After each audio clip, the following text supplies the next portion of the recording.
Snij maar van eten, als het dan lijkt.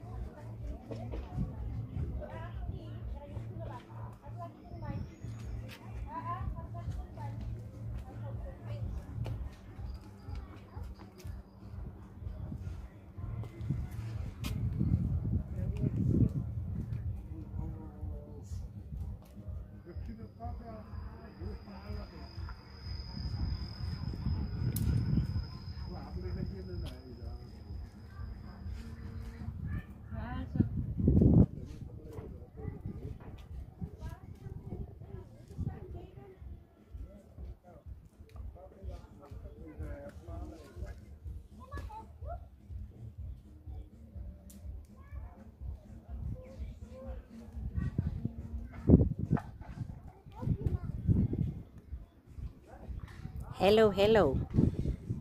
Ek het die voorreg om my suster se tuin te sien. Sy is tog so trots op hierdie tuin van haar.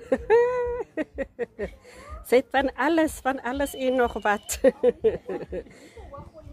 soos julle kan sien, sy is so kreatief. Kyk die plastiekbottels, geverf.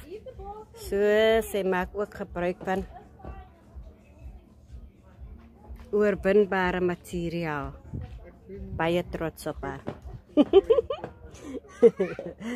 Ja.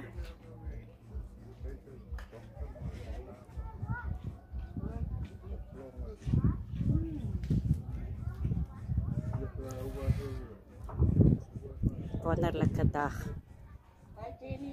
Bietjie warm. Maar ek voel 'n vars bries wat nou hier op staan. Net ideaal vir ons verrigtinge van later. Tot 'n volgende keer. Bye.